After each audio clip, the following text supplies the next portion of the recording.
නමෝ තස්ස භගවතු අරහතෝ සම්මා සම්බුද්දස්ස.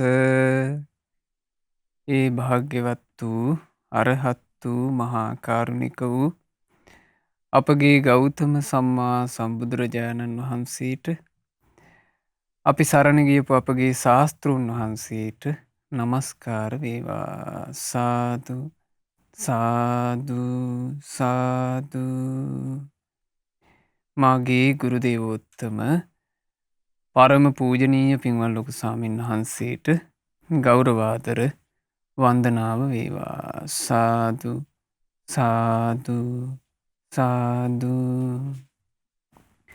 සදහවත් වාසනාවන්ත පින්වතුනේ, අද දවසේ ඒ අමා නිවන් දුටු රහතන් වහන්සේලා මේ උතුම් ධර්ම දේශනාව සඳහා දායකත්වයන් එකතු කරන්නේ ප්‍රංශ මහමෙවුනාව භාවනා අසපුවට සම්බන්ධ ප්‍රංශයේ පදිංචි පින්වත් ලලිතා උඩවත්ත, සීලා හේවා විතාරණ, නිලූෂා ගලප්පත්ති, චම්පිකා මංචනායක, ස්වරණා ජයලත් යන පින්වතුන් සහ පිළියන්දල පීඑස් පෙරේරා මාවතේ පදිංචි පින්වත් එස්.කේ. කරුණාරත්න මහතා සහ චන්ද්‍රාමාලනී බාලසූරිය මහත්මිය යන මේ සදහවත් පින්වතුල්ලා විසින් ධර්මදානමය පින්කම සිද්ධ කර ගනිමින් අද මේ දේශනාවට දායකත්වයෙන් දරනවා.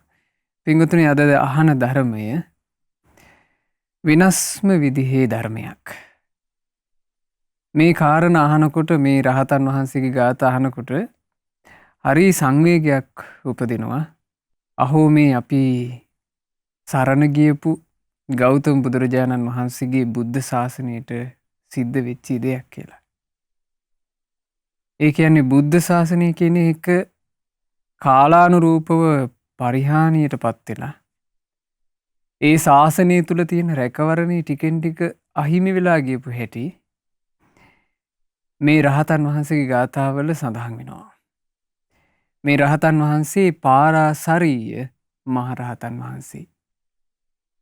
පාරාසරීය මහරහතන් වහන්සේ කියන්නේ අපේ තිලෝගුරු ගෞතම රහත් සම්මා සම්බුදුරජාණන් වහන්සේ ජීවමානව වැඩ ඉන්න කාලේ බුද්ධ ශාසනය පැවිදි වෙලා අරහත්ත්වේ සාක්ෂාත් කරපු උත්තමයෙක්.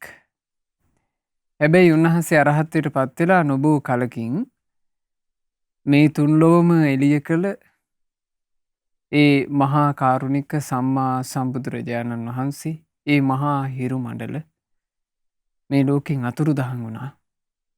බුදුරජාණන් වහන්සේ පිරිනුවම් පාවදාලා.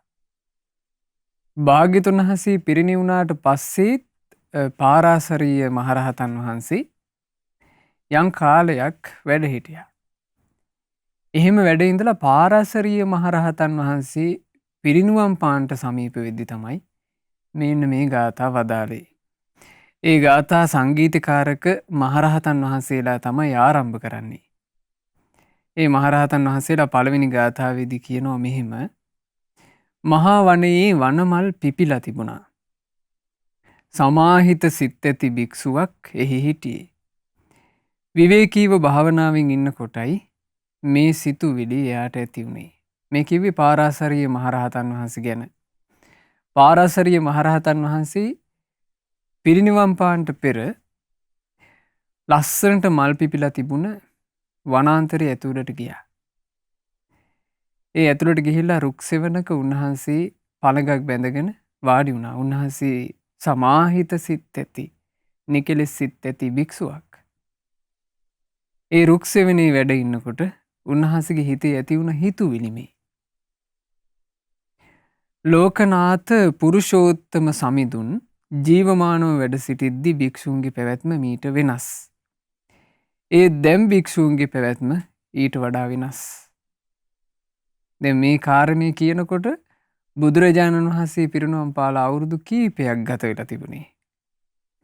හැබැයි ඒ කාලේ වෙනකොටත් ඒ රහතන් වහන්සේලා කියනවා බුදුරජාණන් වහන්සේ ජීවමානව වැඩ ඉද්දී තිබුණ භික්ෂුන්ගේ පැවැත්මට වඩා දැන් භික්ෂුන්ගේ පැවැත්ම හරි වෙනස් කියලා. එතකොට පරිහානිය කියන එක එකල ඉඳලම පටන් අරගෙන. ශාස්තෘන් වහන්සේ පිරිනුවම් පාලා බුදුරජාණන් වහන්සේ අහිමි වෙලා ටික කාලෙක ඉඳලම පිංහතුනේ. පරිහානිය කියන එක ආරම්භ වෙලා. ඒ කාලෙ සිවුරු පරිහරණය කළේ ලද දෙයින් සතුටුවෙන්ටත් සීතල සුළඟින් ආරක්ෂාවෙන්ටත් ලැජ්ජා තැන් වසාගන්ටත් විතරයි. බුදුරජාණන් වහන්සේ ජීවමානව වැඩ ඉන්නකොට සිවුර පරිහරණය කළේ භික්ෂූන් වහන්සේලා අන්න ඒ විදිහට. සාමාන්‍යයෙන් බුදුරජාණන් වහන්සේ භික්ෂූන්ට පනවල තියෙනවා සිවුර ප්‍රත්‍යවේක්ෂා කිරීම. ප්‍රත්‍යවේක්ෂා කරනවා කියලා කියන්නේ නුවණින් සලකා නුවණින් සිහිකොට සිවුර පොරවන්න ඕන. මේ සිවුර මම පොරවන්නේ සීතස්ස පටිඝහතාය. සීතලින් කය ආරක්ෂා කරගන්නට. උන්හස්ස පටිඝහතාය උණුසුමින් කය ආරක්ෂා කරගන්නට. ඩංස මකස වාතාතප සිරින්සප සම්පස්සානම් පටිඝහතාය. මේ මැසි මදුරුවන්ගෙන් ආදී වෙන උපද්‍රව ඒ වෙහෙසවල් සංසිඳව ගන්න මේ සිවුර මට උපකාරී වෙනවා. යාවදේව හිරිකෝපීන පටිච්චාද නැත්තං. මේ ශරීරයේ තියෙනවා එළියට පෙන්නාගෙන ඉන්න ලැජ්ජා ඇති තැන්. ආන්ගේ ලැජ්ජා ඇති තැන් වහගණ්ඩයි මේ සිවුර. ඔය අර්ථ සලකාගෙන තමයි සිවුරක් පොරවන්නේ. සාමාන්‍යයෙන් ඇත්තෙන්ම වස්ත්‍රයක් ඕන කරන්නේ ඒ උදෙසානේ. අපි වස්ත්‍ර පෙරවීමේ මූලිකම අර්ථය සීතල උණුහුම අනිකුත් මේ ශරීරයට වෙන්න පුළුවන් උපද්‍රවලින් ආරක්ෂා වීම. ඊළඟ එක මේ ශරීරයේ විලි වසා ගැනීම. මේ අර්ථය සලකාගෙනයි භික්ෂූන් සිවුරු පෙරෙව්වේ. පනීතං යදිවා ලූකං අප්පංවා යදිවා බහුම් යාප නත්තං අබුංජින්සු අගිද්දා නාදි මුච්චිතා. ඉස්සර ප්‍රනීත ආහාරයක් ලැබුණත් කටුක දෙයක් ලැබුණත් ටිකක් ලැබුණත් ගොඩක් ලැබුණත් ඒවට ගිජුනේ නෑ. ඒවට බැඳුනේ නෑ. දන් වැළඳුවේ ජීවිතේ පවත්වා ගන්නට විතරමයි. ඒකත් බුදුරජාණන් වහන්සේ අවවාද කළා භික්ෂූන්ට මහණෙනි දානේ අනුභව කරනකොට ප්‍රත්‍යවේක්ෂා කරන්නට නුවණින් සලකන්න. නේව දවාය මේ ගන්න දාණය මේ ආහාරය ජවයේ පිණිස නොවේ. න මදාය මත්වීම පිණිස නොවේ. න මණ්ඩනාය මේ ශරීරය සරසන්ඩ නොවේ. න විභූෂනාය විශේෂයෙන් අඩු තැම්පුරවාගෙන මේ ශරීරය විසිතුරු කරගන්ට නෙවේ. යාවදේව ඉමස්ස කායස්ස ඨිතියා මේ ගන්න ආහාරයෙන් මේ කය පවතිනවා. යාපනාය මේ කයට යැපෙන්න පුළුවන්. විහින් සූපරතියා කුසගිනි වේදනා නැති වී යනවා. උපන්නා වූ කුසගිනි වේදනා తాවකාලිකව නවතිනවා. తాවකාලිකව යම් කාලයකට කුසගිනි වේදනා උපදින්නේ නැතුව ඉන්න පුළුවන්. ඊළඟට මේ වැරද්දක් නැතුව ගුණදහම් වඩමින් ගත කරන ජීවිතේ සුවසේ පවත්වා ගන්නට මේ ආහාරය උපකාර වෙනවා. ඔච්චරයි ආහාරයේ අර්ථය. ඒ අර්ථය සලකාගෙන තමයි ඉස්සර භික්ෂූන් වහන්සේලා ඒ කිව්වේ බුදුරජාණන් වහන්සේ ජීවමානව වැඩ ඉද්දී භික්ෂූන් දන් වැළඳුවේ. දැන් පාරසරිය මහරහතන් වහන්සේ දකිනවා ඒ කාලේ වෙනකොටම ඒක වෙනස් වෙලා. ඉස්සර අසනීපයකදී ජීවිතේ පවත්වන්නට බේත් හේත් කරනවාටත් වඩා ගොඩාක් උත්සාහවත් උනේ ආශ්‍රවයන් නැති කරගන්නටයි. ලෙඩක් දුකක් හැදුනහම ඉස්සර භික්ෂූන් සම්බුදුරජාණන් වහන්සේ වැඩ ඉන්න කාලේ වැඩ හිටපු භික්ෂූන් ශරීරයට ලෙඩ දුක් හැදුනට පස්සේ වැඩිපුර මහන්සි වුණේ ඔය මොකක් හරි ගොඩේ බෙහෙතක් යාන්තමට කරගෙන අර කයේ තියෙන වෙහෙස తాවකාලිකව සංසිඳුවාගෙන ඉක්මනට මහන්සි ගත්ත කියනවා. ආශ්‍රව නැති කරලා නිකලෙස් වෙන්න. ඒක තමයි භික්ෂූන් ඒ කාලේ කැප වෙච්ච දේ. හැබෑවටම ලෙඩ වෙන ස්වභාවයෙන් නිදහස් වෙන්න මහන්සි ගත්තා. දැන් සාමාන්‍යයෙන් ලෙඩක් දුකක් හැදුනොත් එහෙම ගොඩාක් උත්සාහවත් වෙන්නේ ඒ ලෙඩේ සුවපත් කරගන්න ඕන කියන තැනටනේ. සමහරට ඔක්කොම අත්හැරලා ඒකටම කැප වෙනවා. හැබැයි භික්ෂුන් වහන්සේලා දැනගෙන හිටියා මේ කය කියලා කියන්නේ ලෙඩ වෙන එකක්. ලෙඩ දුක් කුරුම කරගත් එකක්. මේක කවදාවත් ਸਰව සම්පූර්ණව සුවපත් කරන්න බෑ. එහෙව් කය යම් පමණකට නඩත්තු කරගෙන. හරියට ඔය ඇතැම් මේ යාන්ත්‍රික උපකරණ ලෙඩ දුන්නාම අපි ඒවට තාවකාලිකව යම් යම් පිළිසකර කිරීම කරනවනේ අපේ වැඩේ කරගන්න. අන්න ඒ වගේ භික්ෂුන් වහන්සේලා මේ කය යම් පමණකින් පවත්ව ගන්න ගොඩ බෙහෙතක් කළා. ඊට පස්සේ මහන්සි වුණේ වැඩිපුර මහන්සි වුණේ ආශ්‍රව නැති කරගන්න. මට මතකයි එක තැනක තියෙනවා තිස්ස මහරහතන් වහන්සේගේ සිද්ධිය. ඒ තිස්ස මහරහතන් වහන්සේ කියලා කියන්නේ ඇත්තටම මේ තේර තේරී ගාථා පොත් වහන්සේ තුල උන්වහන්සේගේ ගාථා අන්තර්ගත වෙන්නේ. උන්වහන්සේ සවැත් නුවර 40 කෝටියක් ධනයට උරුමකම් කියපු කෙනෙක්. විවාහ වුණා. විවාහ වෙලා ටික කාලයක් යනකොට මේ තරුණයාට බුදු බණ අහන්න ලැබුණා. තමන්ගේ දීපල සම්පත්තියත් අත්හැරියා. තමන් අලුත විවාහ වෙච්ච බිරිඳත් අත්හැරියා. උන්වහන්සේ බුද්ධ ශාසනය පැවිදි වුණා. උන්වහන්සේ පැවිදි වෙලා වැඩ වාසය කළේ බොහෝම වීරියෙන් බණ භාවනා කරගෙන අන්දවනේ. අර බිරිඳ සල්ලාලකමට හුරු වුණා. එයි දැන් බිරිඳට මහා ධනයකට උරුමකම ලැබුණා. ඇයට තනියෙන් දීපල ලැබුණා. ඇය දැන් තනියම අර මහා සම්පත්ති භුක්ති විඳිමින් තමන් හිතු මනාපිට පුරුෂයෝ ගෙන්නගෙන සල්ලාලකමේ යෙදුණා.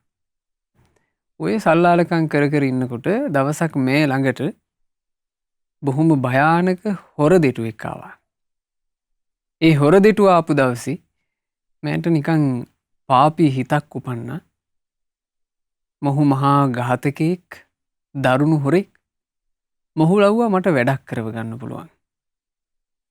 ඒ තමයි මං විවාහ වෙලා හිටපු දැන් මහාන වෙලා ඉන්න ඒ පුරුෂයාව මං ඝාතනය කරවන්න ඕන. මොකද හදිසියෙවත් මගේ පුරුෂයා ආයේ සිවුරු වෙරලා ආවොත් එහෙම මගේ මේ නිදහස සම්පූර්ණයෙන් නැතුව යනවා. ඒ හින්දා මං ඔය කැලේට ගියපු එකේ කැලේදීම ඉවරයි කරලා දාන්න ඕන.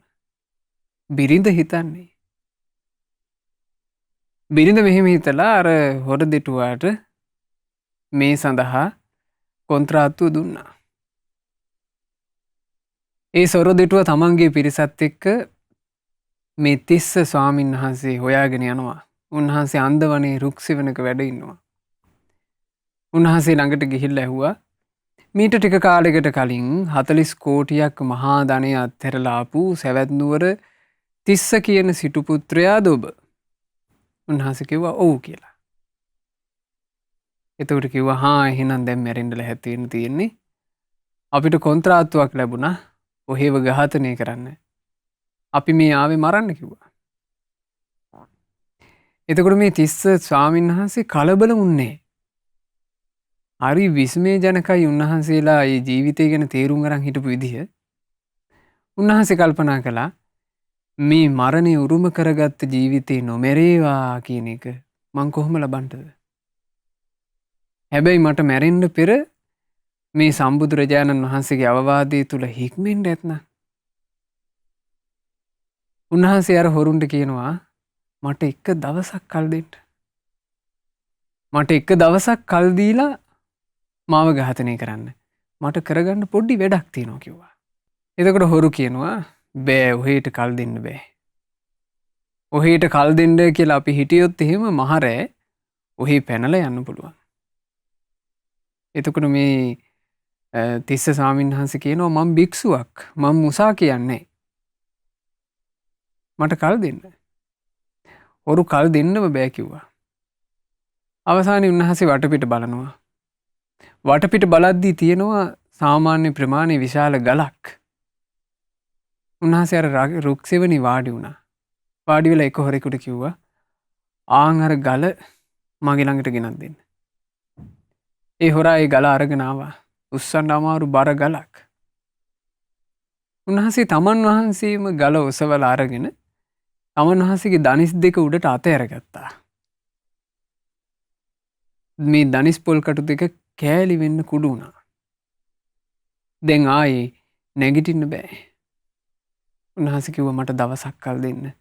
මේ සාක්කිය ඇති නේද මම පැනලා යන්නේ කියන්නේ. හොරුන්ගේ ඇඟ ලොමුඩ අහගෙන්නලා. හොරු කිව්වා හොඳයි. ඔබට දවසක් කල් ලැබෙනවා. උන්වහන්සේ දැන් අර රුක්සෙවණට වෙලා මේවා පින්වතුනි කතන්දර නෙවෙයි ඇත්තටම සිද්ධ වෙච්චි හිතාගන්න බැරි තරම් විස්මයජනක දේවල්. අර රුක්සෙවණට වෙලා උන්වහන්සේ තමන් වහන්සේගේ දනිස් පොල් කටු දෙක සිඳගෙන රුධිරේ ගලනවා. ඒකේ තුවාල වේදනා එනවා. ඒ මොකකටවත් අවධානය යොමු නොකර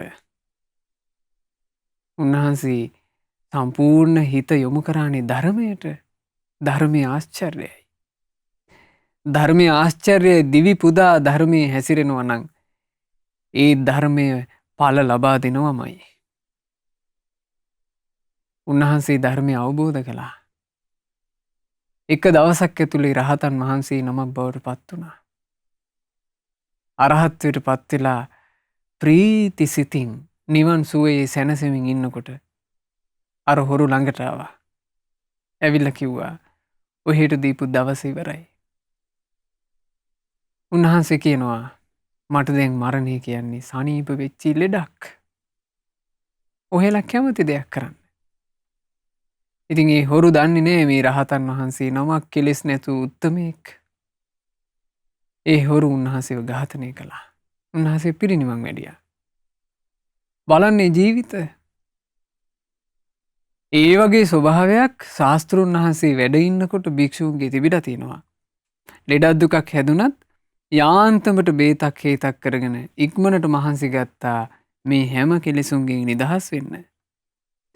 මහා වනාන්තරවල ගස් යට දියඇලි ළඟ ගල්ලෙන්වල විවේකයේ සොයාගෙන විවේකයටම නැඹුරු වෙලයි ඉස්සර භික්ෂූන් වාසය කළේ. භික්ෂූන් වහන්සේලා බොහෝමයක් බුද්ධ කාලේ බුදුරජාණන් වහන්සේගෙන් බණපද ඇහුවට පස්සේ හුදෙකලාව වනසෙනසුන්වල වැඩ වාසය කළා. ඊළඟට සේනාසන තිබුණත් භික්ෂූන්ගේ විහාරාදී තිබුණත් ගොඩාක් දුරට තිබුණේ වනසෙනසුන් ඇසුරු කරගෙන. උන්වහන්සේලා ගුරු ඇසුරේ කල්යාණ මිත්‍රයන් වහන්සේලා ඇසුරේ ඊළඟට සත්පුරුෂ උත්තමයන්ගේ අවවාද අනුශාසනා ලබාගෙන ඊටාම විවේකයෙන් ධ්‍යාන භාවනා කළා. නීචා නිවිට්ඨා සුභරා මුදු අත්තද්ධ මානසා අභ්‍යාසේකා අමුකරා අත්ත චින්තා වසානුගා. ඒ භික්ෂූන් වහන්සේලා යටහත් පැවතුම් ඇතිව හිටියේ. පහසුවෙන් පෝෂණය වුණා. ඒ වගේම මෘදුයි. දැඩිසිත නෑ. කෝලාහල නෑ. කට වාචාලකම් නෑ. අරුත්බර ජීවිත ගත කළා. සංගරුවන. එහෙම ඒ කල සංගරුවන වැඩ හිටියේ බොහෝම යටහත් පැවතුම්. එක සබ්‍රහ්මචාරීන් වහන්සේ නමකට අනෙක් සබ්‍රහ්මචාරීන් වහන්සේ ගරු කරනවා. එක සබ්‍රහ්මචාරීන් වහන්සේ නමකගේ යම් දෝෂයක් දැක්කත් අනිත් සබ්‍රහ්මචාරීන් වහන්සේ ඒ දොස පෙන්වන්නේ අවසර අරගෙන. ආශ්මතුනි ඔබ වහන්සේගේ යම් අඩුපාඩුවක් මම දැක්කා. ඒ දුටු අඩුපාඩුව ඔබ වහන්සේට පෙන්වලා දෙන්නද? එහෙම අහනවා. ඊළඟට ඒ කාලේ භික්ෂූන්ගේ ස්වභාවයක් තිබුණා. විශේෂයෙන් පින්වතුනි අදටත් ඒ කටයුතු සිද්ධ කරනවා. මේ වස් කාලේ එළඹිලා වස් පවාරණය වෙනකොට පවාරණ දිනේදී භික්ෂූන්ට පවරනවා. මගේ සිත කය වචනයෙන් යම් දොසක් වෙනවා ඔබ වහන්සේලා දැක්කනම් ඔබ වහන්සේලා ඒක මට පැහැදිලි කරන්න මං ඒ දොස හදා ගන්නම්. පුදුම සහගතයි ඒ භික්ෂූන්ගේ තිබුණ පැවැත්ම. හරි මෘදුයි කියනවා. සුවසේ පෝෂණය කරන්න පහසුවෙන් පෝෂණය කරන්න පුළුවන්. දැන් බුදුරජාන් වහන්සේ ජීවමානව වැඩ ඉන්න කාලේනේ අර වේරංජාවේ සිද්ධිය සිද්ධ වුණේ. වේරංජාවේ වේරංජ කියන බ්‍රාහ්මණයා බුද්ධ ප්‍රමුඛ 500ක් මහා සංඝයාට වේරංජාවේ වස්වසන්ට ආරාධනා කළා. බුදුරජාණන් වහන්සේ ආරාධනාව පිළිගත්තා. හැබැයි ආරාධනාව කරපු වේරංජ බමුණට මේක මතක නැතුව ගියා. බුදුරජාණන් වහන්සේත් මහත් වූ භික්ෂු සංඝයාත් වැඩම කරලා වේරංජාවේ වස් එළඹිලා. වේරංජ බමුණට උපස්ථාන කරන අමතක වෙලා.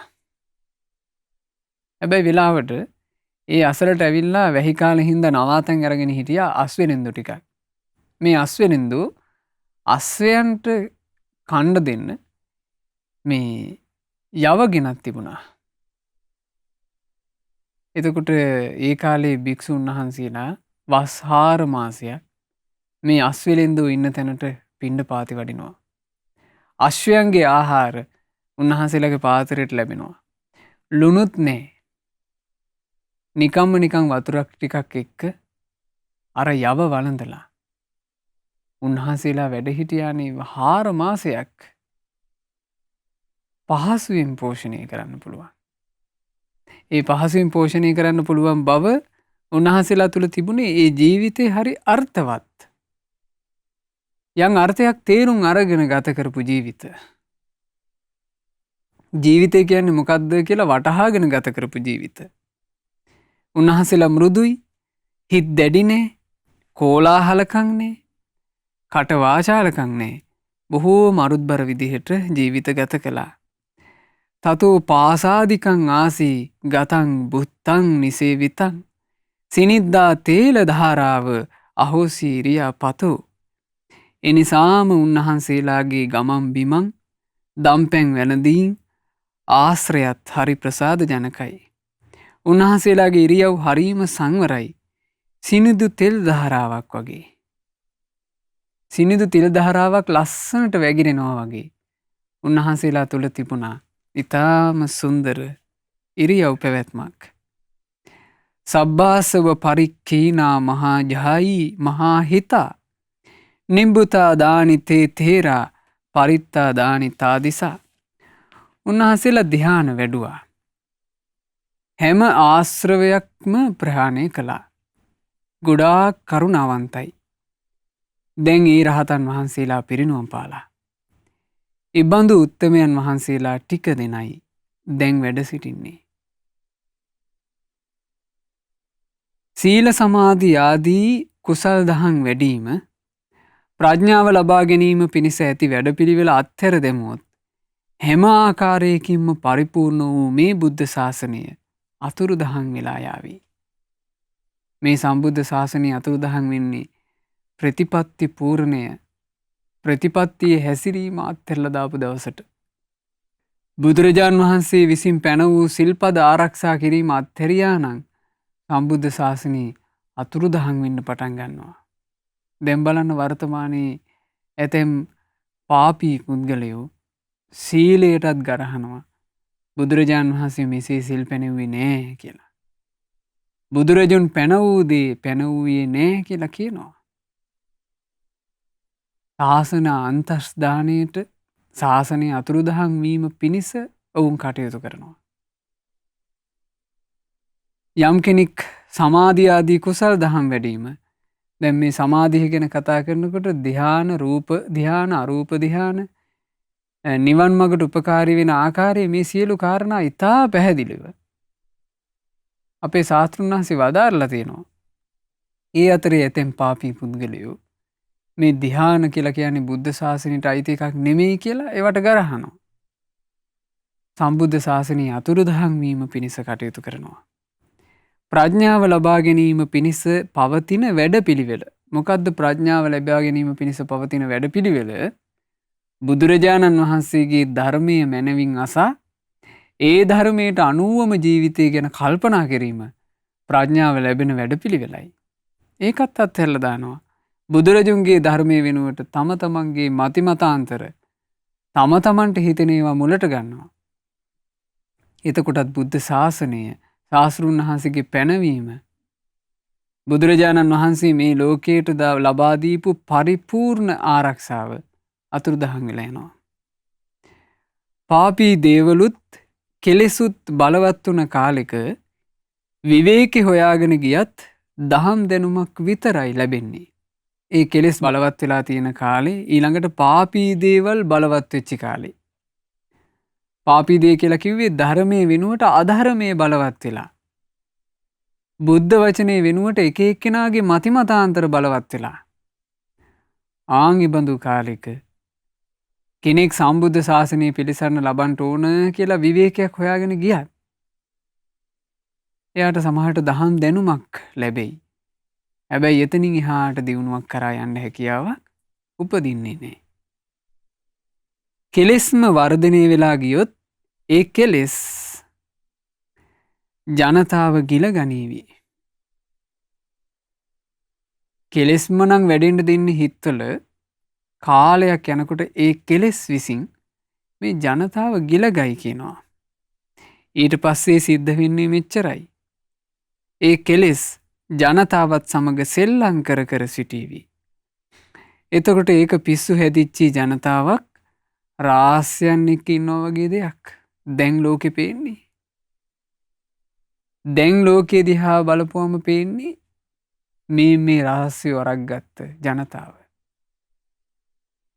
රාගය නිසා ඇවිස්සිලා රාගෙට ඕන විදිහට කටයුතු කරනවා.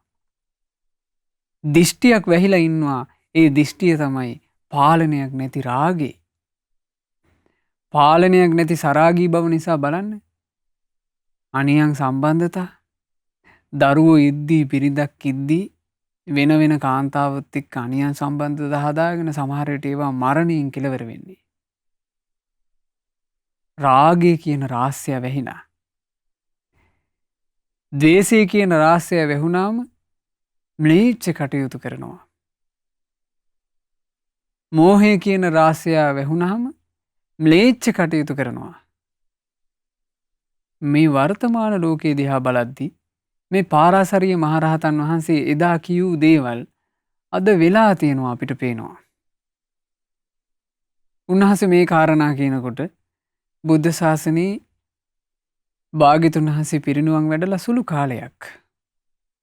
ඒ කාලේ පරිහානියක් තිබුණා. හැබැයි ඒක පොඩි පරිහානියක් අදට සාපේක්ෂව. අද වෙනකොට පරිහානියට පත්වෙලා මේ අවසාන තැනක ඉන්නේ. අපිට කල්යාණ මිත්‍ර ආශ්‍රයක් නිසා මේ කාලේ යම් සුළු රැකවරණයක් හදාගන්න අවකාශයක් ඉස්මතු වෙලා. හැබැයි පින්වතුනි මේක කොච්චර කාලයක් තියවිද කියලා අපිට කියන්න බෑ. ඊටාම සුළු කලකින් මේවත් අහිමි වෙලා යාවි.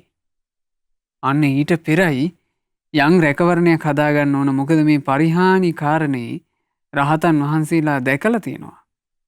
ඒ රහතන් වහන්සේලා ඒ ගැන මේ විදිහට වදාරලා තියෙනවා. කෙලෙස් විසින් ඔවුන්ව යටපත් කරලා දානවා.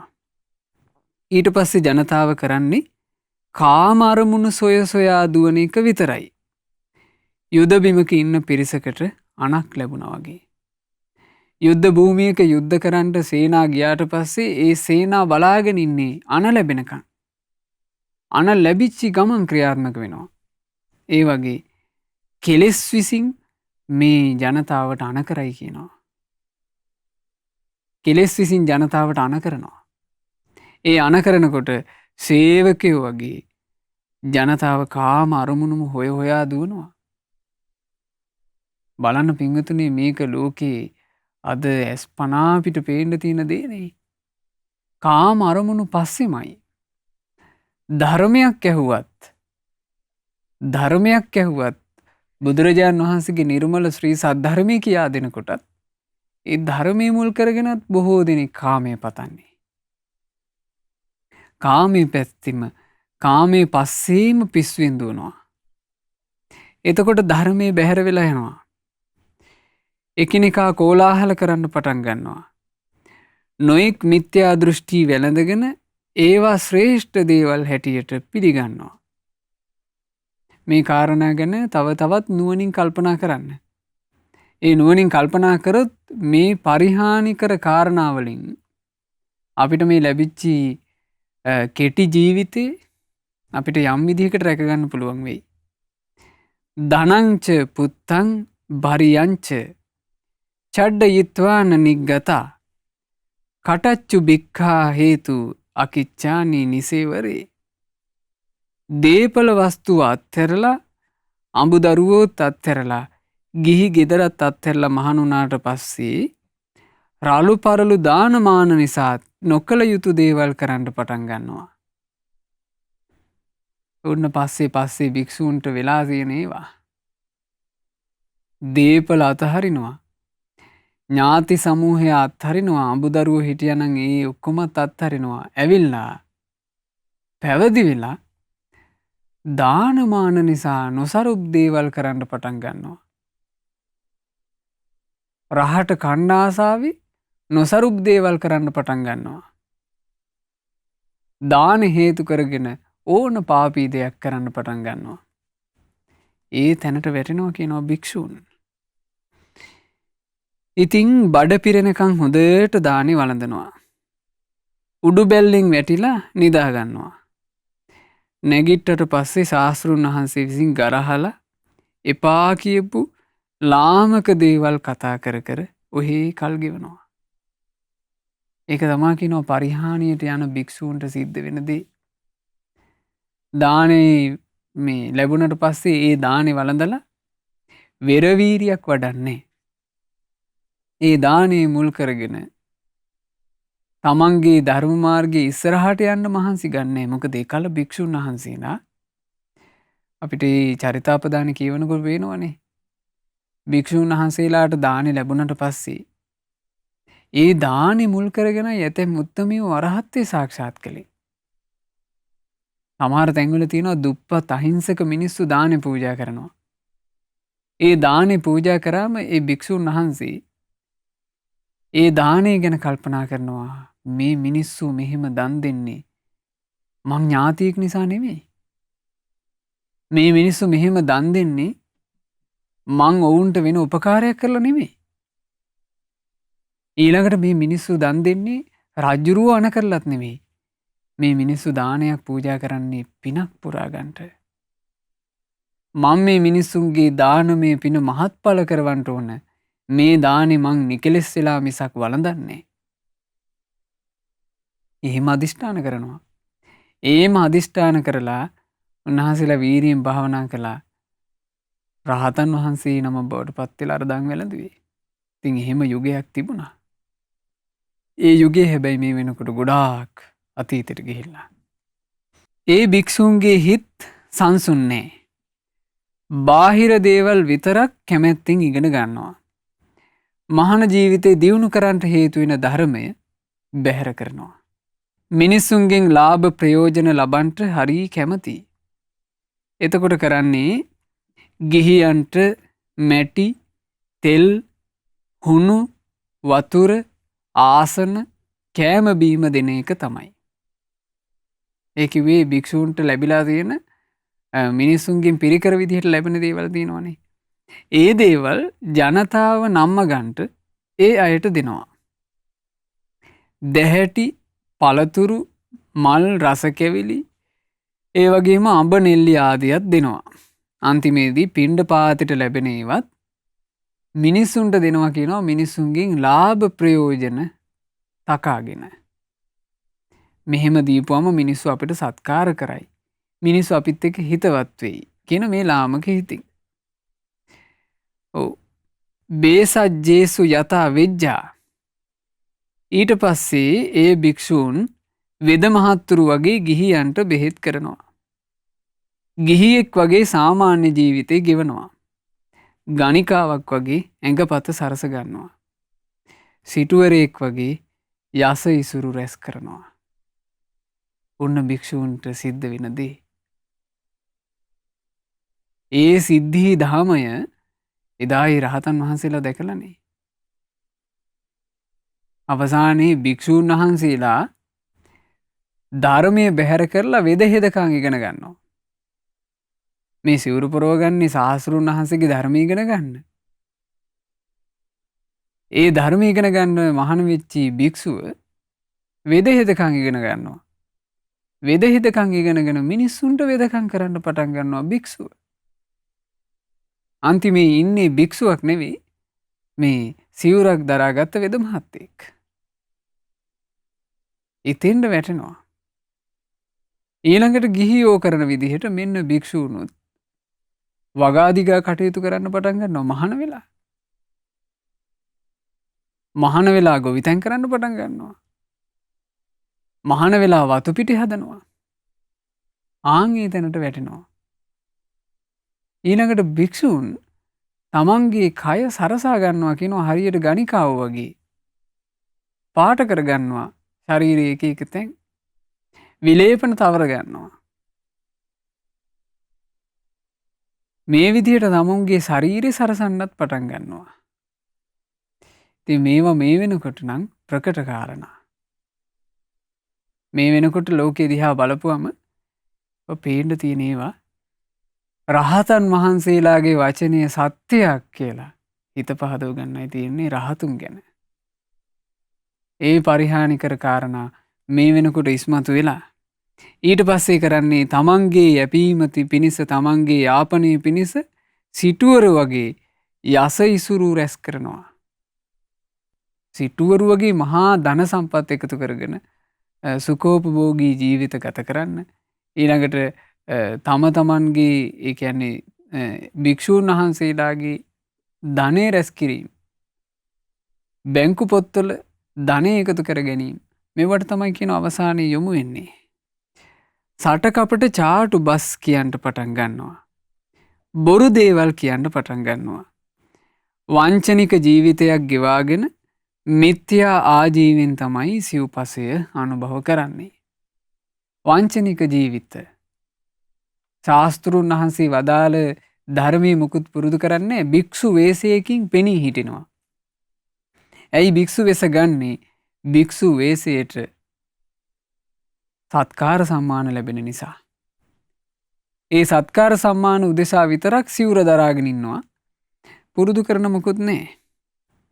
අකැප දේවල් කැප දේවල් විදිහට හොයා දක්වනවා. ජීවත්වීම පිණිස ජනතාව රවටාගෙන බොහෝ වස්තු ඇද ගන්නවා. පිරිස් ලවා එප උපස්ථාන කරවා ගන්නවා. ඒවා කරවා ගන්නෙත් පින්කම් කියා මිසක් ධර්මානුකූලව නොවේ. අනුන්ට බණ කියන්නෙත් ලාභයක් ලබන්ට මිසක් ධර්මයේ අර්ථ කියා දෙන්ට නෙමෙයි. ධර්ම කාරණා කියන්න ගියත් ඒ ධර්ම කතාවේ අර්ථය කියන්නේ ධර්ම කතාව කරන්නේ ලාභ ප්‍රයෝජන තකා. මිනිස්සු අහන්ට ආස ඒවා කියනවා. මිනිස්සුන්ව පුදුම කරවන්න දේවල් කියනවා. මිනිස්සු තමන් ගැන විස්මයට පත් කරගන්න දේවල් කියනවා. මම මේ වගේ කෙනෙක්. ඒ ඔක්කොම ධර්ම අර්ථයක් ඉස්මතු කරවන්න නෙමෙයි. මොකද පිරිසිදු දේශකයා බණ කියන්නේ අනේ මේ මිනිස්සු සුගත වූ බුදුරජාණන් වහන්සේගේ ශ්‍රී සද්ධර්මය අසත්වා. එසේ අසන ධර්මය ගැන මේ ඇයෝ සිත් පහදවා ගනිත්වා. සිත් පහදවාගෙන මේ සුන්දර ධර්මයේ ටික ටික හෝ හැසිරෙත්වා. ඒක තමයි දේශකයන් වහන්සේගේ උදාර චේතනාව. ඒ චේතනාව තුළ තමයි දේශනාවක් පිරිසිදු වෙන්නේ. එහෙම නැතුව යම් දේශකයෙක් පිරිසට දහම් කතාව කරද්දි හිතනවා නම් මේ මිනිස්සු මගේ බණ අසත්වා බණ අසා මට පහදිත්වා මට පැහැදී මට සත්කාර කරත්වා කියලා ඒ දේශනාව අපිරිසිදුයි. ඒ දේශනාව කරන දේශකයන් වහන්සේටවත් ඒකෙන් උදාර පිනක් නෑ. අන්නේ නිසා ඇත්තෙන්ම ඒගොල්ල සංඝයාට අයිති නෑ. නමුත් සංඝයා උදෙසා ලැබෙන දේට කෝලාහල කරගන්නවා. ඇත්තෙන්ම අනුන්ට ලැබෙන දේනුයි ඔවුන් ජීවත් වෙන්නේ. ඔවුන්ට ලැජ්ජාවක් නෑ. අලජ්ජී පිරිසක්. බුදුරජාණන් වහන්සේගේ ශ්‍රාවක දරුවෝ කියන්නේ රහතන් වහන්සේලාට ඕරස පුත්ත කිව්වා. ලය මඩලින් උපන් පුත්තු. මුකතෝ ජාතු බුදුරජාණන් වහන්සේගේ සිරි සම්බුදු මුව මඩලින් උපන්න පුත්තු. ඒ තමයි රහතන් වහන්සේලා. පියාගේ දේ පුත්‍රයන්ට අයිති වගේ බුද්ධ ශාසනයට ලැබෙන දේවල් වල අයිතිය තිබුණේ රහතන් වහන්සේලාට. රහතන් වහන්සේලා තමයි මේ ලෝකේ ණය නැතුව සිව්පසේ පරිභෝජනය කළේ. බුදුරජාණන් වහන්සේ එක් අවස්ථාවක භික්ෂුන් වහන්සේලාට අවවාද කළා මහණෙනි ඔබ මේ සිව්පසේ පරිහරණය කරනකොට ප්‍රතිවේක්ෂා කර කරම අනුභව කරන්නට ප්‍රතිවේක්ෂා කරමින් අනුභව කරේ නැත්තම් මහණෙනි ඔබ ණයකාරයෝ වෙයි. රහතුන්ට ලැබෙන දේ නිවනේ සැනසුණු රහතුන්ට ලැබුණු දේ බුදුරජාණන් වහන්සේගේ පුත්‍රයෝ වූ රහතුන්ට ලැබිච්ච දේ අරහත්වයට පත් නොවූ භික්ෂූන් පරිහරණය කරනකොට ප්‍රතිවේක්ෂා කරන්න ඕන කිව්වා. ගන්න දානි ප්‍රතිවේක්ෂා කරන්න ඕන. ඊළඟට මේ ලෙඩකට දුකකට ලැබෙන බෙහෙත් හේත් ප්‍රතිවේක්ෂා කරලා වළඳන්න ඕන. පරිහරණය කරන කුටිය ප්‍රතිවේක්ෂා කරලා පරිහරණය කරන්න ඕන. ඊළඟට මේ ගත පොරව ගන්න සිවුර ප්‍රතිවේක්ෂා කරලා පොරවන්න ඕන. ඉතින් ඒක වර්තමාන වෙනකොටත් භික්ෂූ පරම්පරාවෙන් සිද්ධ කරගෙන එන එකක්. ප්‍රතිවේක්ෂා කරලා සිව්පසය පරිහරණය කරනවා කියන එක. මහාන ජීවිතයක් ගත නොකරන සමහර උදවියත් හොඳට හිස මුඩු කරගන්නවා. සංගල සිවුර පොරව ගන්නවා. ඒ වුණාට ලාභ සත්කාරයෙන් මුසපත් වෙලා ගෞරවය ලබා ගන්නටයි ඒ අය කැමති. ඒ අයට මේ යම් කරුණක් උදෙසා නම් භික්ෂු වේසේ ගත්තේ ධර්මයේ හැසිරෙන්න නෙමෙයි. ලාභ සත්කාර උපදවා ගන්නට හොඳ මාවතක් නෙමෙයි කියලා තමයි ඒ අය සිවුරු පොරව ගන්නේ. දැන් ඔය හරියට ඉන්නේ YouTube රහතන් වහන්සේලා. මේ කියන කාණ්ඩ තමයි. සමාජ මාධ්‍ය ඇස්සේ මම රහතෙක් කියා ගන්න අය ඉන්නේ. ඊළඟට මම මාර්ගඵලලාභී කියා ගන්න අය. ඊළඟට තමන් භාවනා කරනවා පැය ගණන් පටිගත කරලා මේ සමාජ මාධ්‍ය ඔස්සේ ප්‍රචාරය කරන අය. මේ කාණ්ඩ. ඉතින් මේවා හොඳට අඳුන ගන්න ඕන දේවල්. එතකොට සසුන් මග සීසීකඩ යනවා. ධ්‍යාන මාර්ගඵල ඇති කරගත්ත උතුමන් නැතිව යනවා. ඒ උතුම් ගුණධර්ම ඇති කර ගැනීමත් ඇති කරගත් ධ්‍යාන අභිඥා වගේ දේවල් රැක ගැනීමත් ලේසි වැඩක් නෙවෙයි. ඇත්තෙම පිංගුතුනේ ධ්‍යාන භාවනා දියුණු කරගෙන ධර්ම මාර්ගයේ ඉදිරියට යන භික්ෂූන් ඒ ඉදිරියට යෑම පිණිස පුණ්‍ය ශක්තිය හැබෑවටම තියෙන භික්ෂූන් ඒ දේවල් කරන්නේ ගුණධර්මත් එක්ක.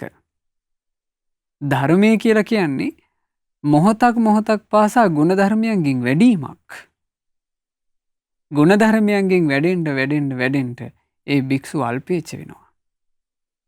ඔබට අපි කියා දුන්නනේ මහා පුරුෂ විතර්ක. ඒ වගේ තිබුණා අල්පේච්ඡ කෙනාටයි මේ ධර්මයේ මහිච්ඡයට නොවේ කියලා. එතකොට අල්පේච්ඡ භික්ෂුව කවදාවත් මේ තමන්ට සමාධියක් උපන්නා කියලා බෙර ගගහ කියන්න යන්නේ මට දැන් සමාධි තියෙනවා කියලා. තමන් චිත්ත දියුණුවක් යම් පමණකින් ලැබුවා නම් ඒ චිත්ත දියුණුව ගැන මේ සමාජයට බෙර ගහලා සමාජ ඉස්සරහා කියන්න මහන්සි ගන්නෑ ගුණයක් වැඩිච්ච කෙනා. ගුණයක් වැඩුණා නම් ඒ ගුණයක් වැඩිච්ච කෙනා ඒක මහා හඬින් මේ කලකෝලාහල කර කියන්න යන්නේ. ඒ භික්ෂුව ඒ තුලින් ධර්ම ප්‍රීතියම ලබනවා. ධර්මයෙන් ලබන සැනසීමම ලබනවා. කටුපඳුරු ගහන වෙලා තියෙන පොළොවක ඊටාම පරිස්සමින් තමයි ඇවිදගෙන යන්න ඕන.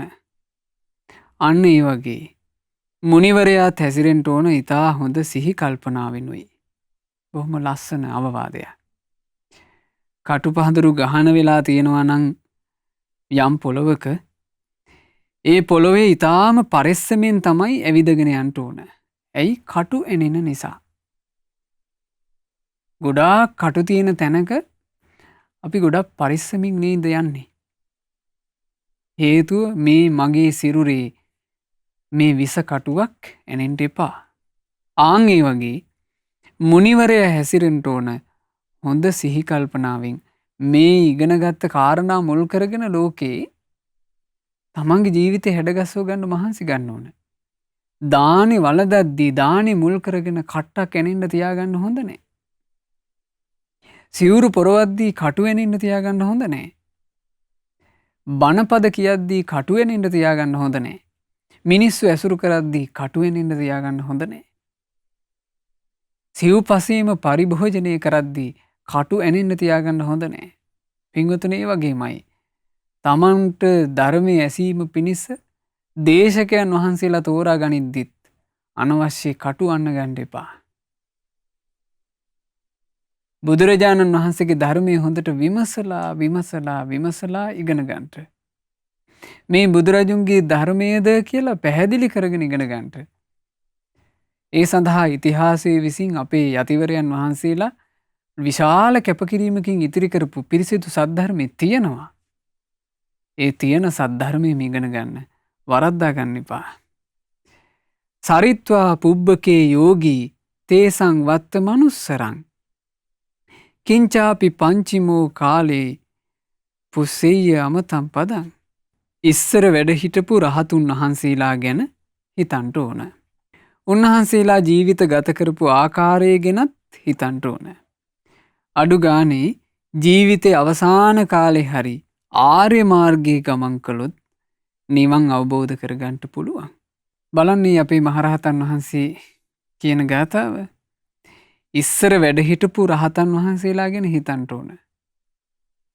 ඉතින් ඒ ඉස්සර වැඩ හිටපු රහතන් වහන්සේලා ගැන සිහි කිරීම පිණිසමයි අපි දැන් කාලයක් තිස්සේ මේ ඒ අමා නිවන් දුටු රහතන් වහන්සේලා උතුම් වැඩසටහන සිද්ධ කරන්නේ.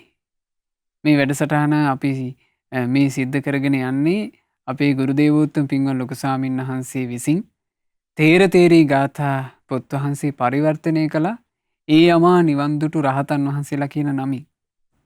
ඒ පොත් වහන්සේ තුල අන්තර්ගත ගාථා තුලින් තමයි අපි පෞද්ගලිකව අපේ ජීවිතේ රහතන් වහන්සේලා කියන්නේ කොයි වගේ සුන්දර පිරිසක්ද කියලා අඳුනගත්තේ.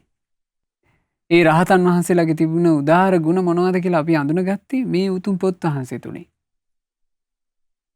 හැබැයි පහු කාලිනව අපි දැක්කා නොඑක් සමාජ මාධ්‍ය ආදී තමන් රහතෙක්ක ඇතැම්මු තමන් බුදු වුණාය ආදියත් කිය නිකන් මේ අහිංසක ජනයාව රවට්ටන පාපී පිරිසක් බිහි වෙනවා.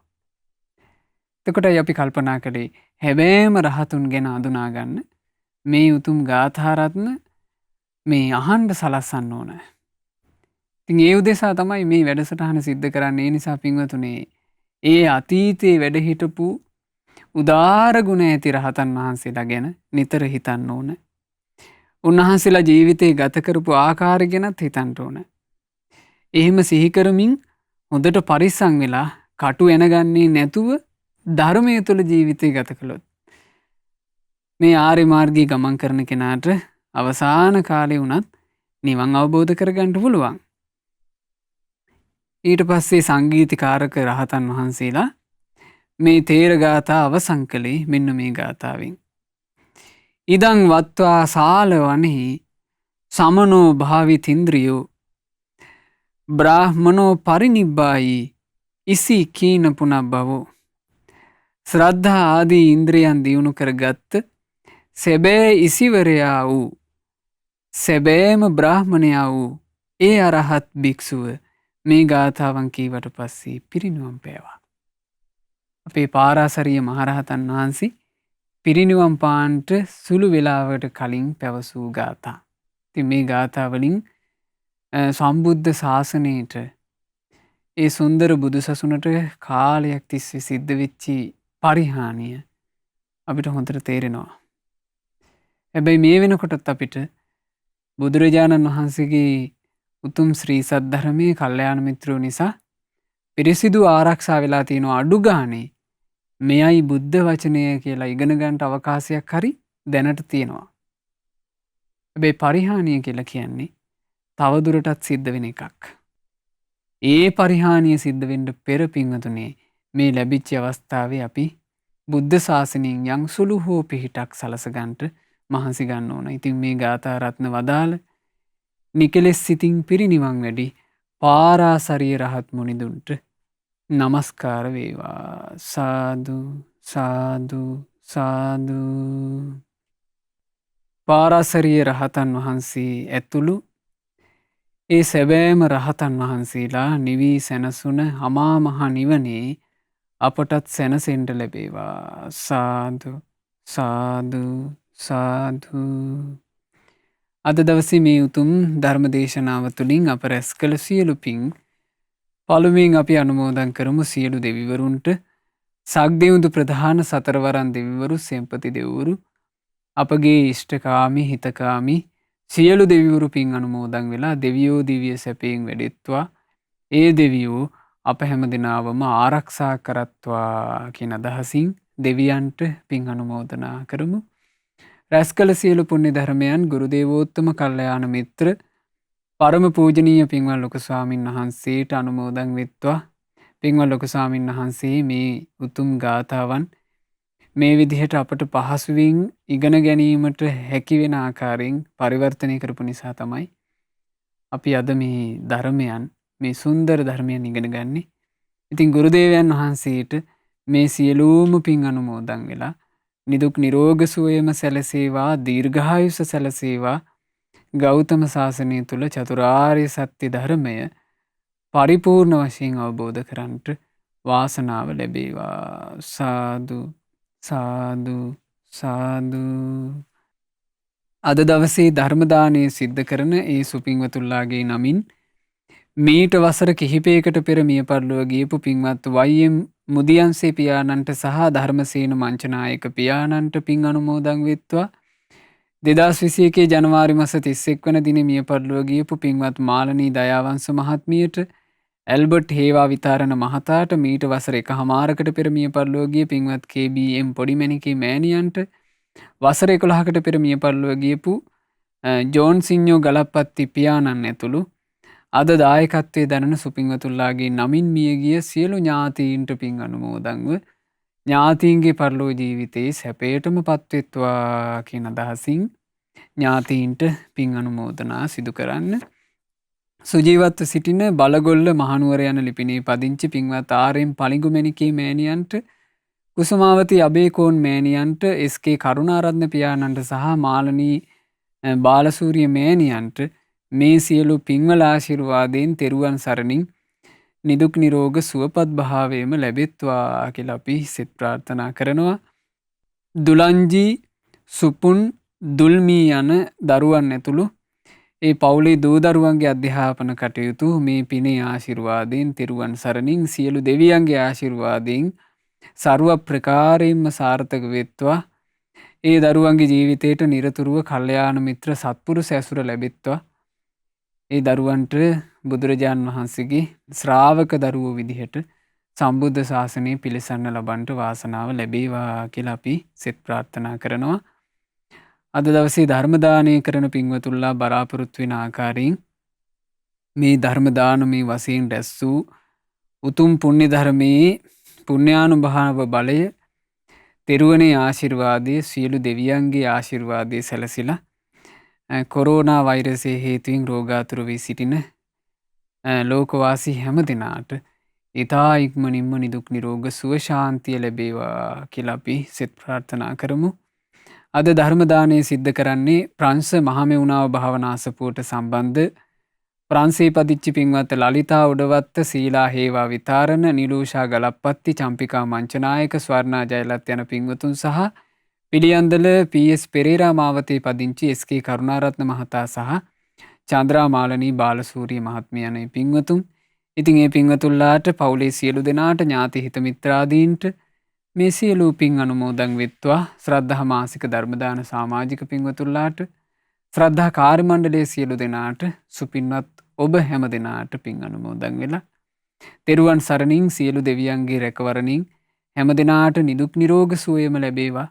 දීර්ඝායුෂ ලැබේවා. කිසිම කරදරයකින් බාධාවකින් හිරිහැරයකින් පීඩාවකින් තොරව සුවසේ පින් කරගන්නටත් සුවසේ දහම් මඟ දියුණු කරගන්නටත් ගෞතම සාසනය තුල ධර්මාවබෝධ කරගන්නටත් හැම දිනාට වාසනාව ලැබෙත්වා කියලා අපි සෙත් ප්‍රාර්ථනා කරනවා. හැම දිනාටම තෙරුවන් සරණයි. නමෝ බුද්ධාය. මෙවැනි වටිනා ධර්ම දේශනා ශ්‍රවණය කිරීමට ශ්‍රද්ධා ඩේලි YouTube චැනලය සබ්ස්ක්‍රයිබ් කරන්න.